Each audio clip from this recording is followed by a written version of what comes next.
Yes, reka ngwi ikaze na reka nshuti mukunzi wa Real Media TV udahema kukurikirana ibiganiro bya Real Media TV aho uherereye yaba mu gihugu cy'u Rwanda cyangwa aho uherereye hose hanze y'igihugu cyacu cy'u Rwanda.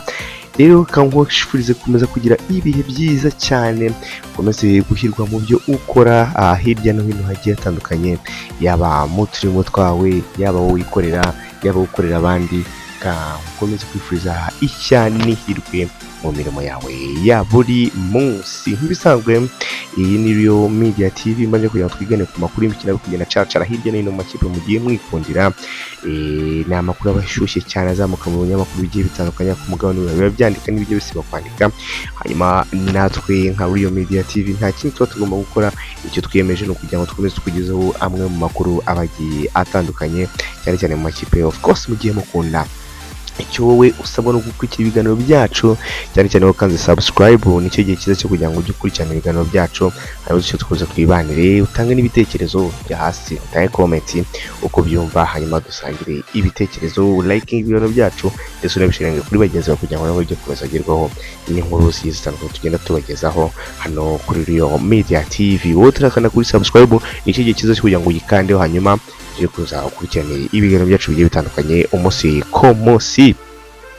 Hanyuma rero nk'ibisanzwe ngende nitwa Sam Kayiranga, maje kugira ngo dukomeze twiganire ku makuru y'imikino of course ari kugenda avugwa hirya no hino. Rero nje kugira ngo tuganire kuri zimwe muri transfer Rumours ziba zigarukwaho cyane cyane ko ama transfer abategejwe mu kwezi kwa mbere. Of course ntabwo wakira umugeni utigeze urambagiza, amakipe arimo aragenda arambagiza bamwe bakinnyi ngo bizagera mu kwezi kwa mbere, bisa nkaho byarangiye, asigaye ikibazo cyo kutiringa ku mafaranga cyangwa kuba abakinnyi bajoininga amakipe. Ngiye kugaruka kuri zimwe mu nkuru zigiye z'ingenzi ziri kugarukwaho ku mugabane w'Uburayi. Ndagaruka mu kipe ya Paris Saint-Germain, ndagaruka mu kipe ya Inter Milan, ikipe ya FC Cologne, Bayern Munich ndetse na Manchester United.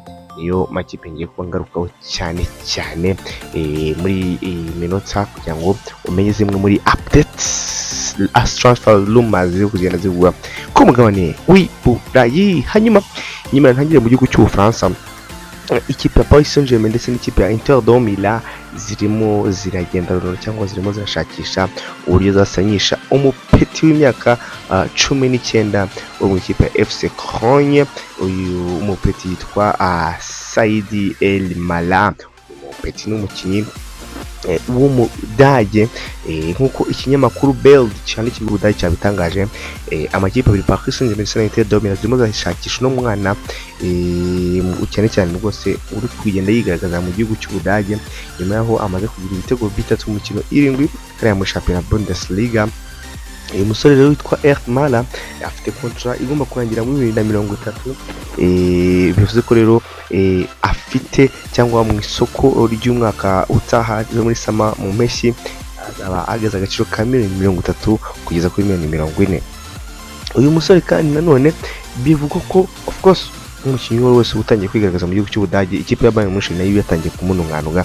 Ariko rero n'ikipe ya Bayern Munich nayo ishobora kuba iri muri no race yo kuba yahangana na Paris Saint-Germain ndetse na Inter Milan kuba basinyisha umusore w'imyaka 19 w'Umudage yitwa Saidi El Mala. Hanyuma ndetse nekeza ku ikipe ya Manchester United, of course ikipe ya Manchester United captain wayo yitwa Bruno Fernandes.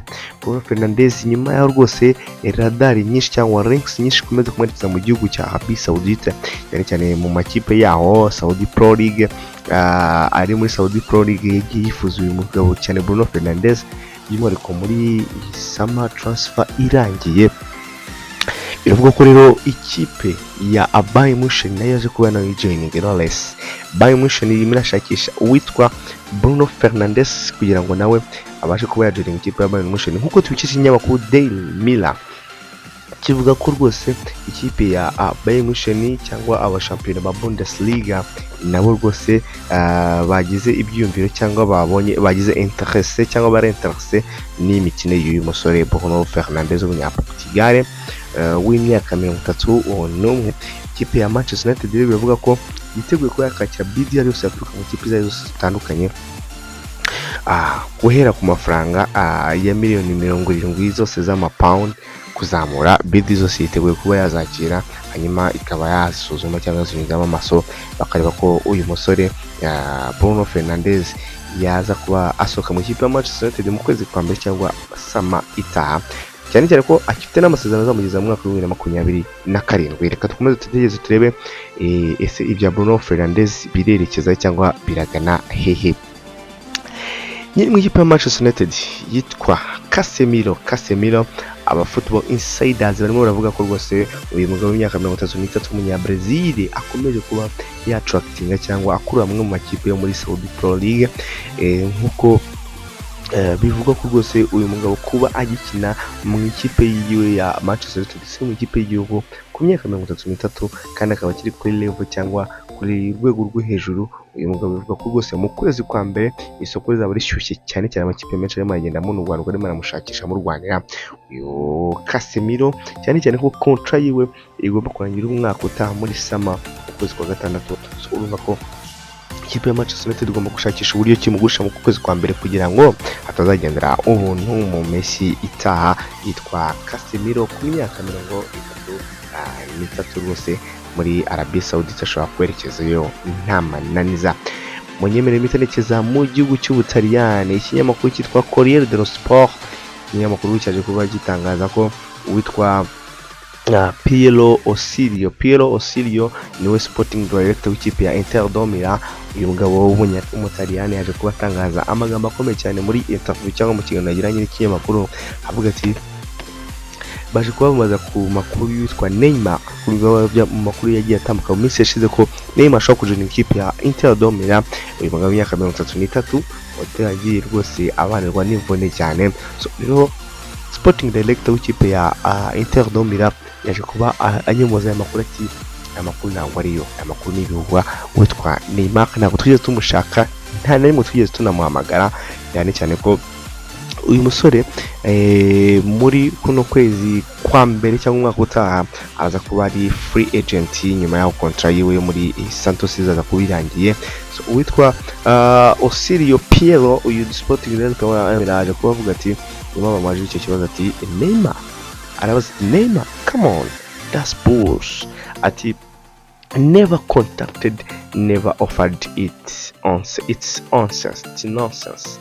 Aragira ati Neymar, akabonye akabaza ati Neymar, ati twumvikane ibyo ngibyo ntabwo ari amakuru ya nyayo, ati ntabwo twigeze tumuhamagara, ikindi kandi ntabwo twigeze tumwaproachinga, ati ibyo byose nibihuha no gukwirakwiza ibinyoma. So yitwa Piero Osilio niwe sporting director w'ikipe ya Inter do Milan, yanyemoje amakuru y'uko rero Neymar yabatuzwa n'ikipe ya Inter Milan.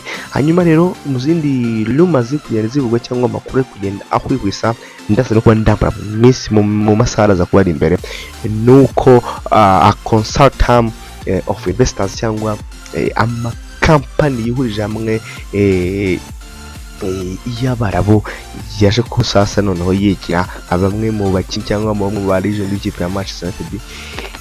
Ndaje kuba ngisobanura cyane kugira ngo tubaze kucyumva neza. Bivuga ko aba Barabu kugira ngo babashe kuba bakemerwa kuba bafata ikipe ya Manchester United kuba bagwa ikipe ya Manchester United, bisaba ko bitandukanye na leta cyane cyangwa bitandukanye n'impamvu zose za politike, ahubwo bakashaka uburyo kibihuza n'impamvu zose za sport. Muri izo mpamvu za siporo harimo kwegera abarigenti b'ikipe ya Manchester United bakaba bifasha muri no campaign kugira ngo babashe kuba bafata ikipe ya Manchester United.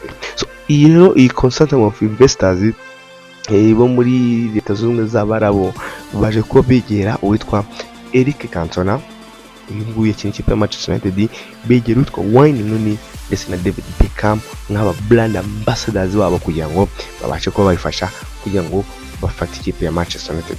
Iyi nkuru ndayikesha ikinyamakuru The Guardian, ndaje mu kanya nayo nyisobanure tuyimanuke kugira ngo dukomeze dusobanukirwe n'iki kijya mbere mu ikipe ya Manchester United. Hanyuma reka ngushimire cyane wowe ukomeje kunkurikira, wowe ukomeje gukurikirana ikiganiro cyose kugeza kirangiye. Hanyuma kandi wowe umushyashya wakaze kuri subscribe, reka ngushimire cyane, hanyuma turayikandaho. Nicyo gihe cyo kugira ngo igitekerezo cyawe hanyuma dushobora gukomeza twiganirire cyangwa twagura n'umuryango mugari wa Rio Media TV. Ngiye yahisemo kayira nk'ibisanzwe, reka ngushimire cyane. Ciao.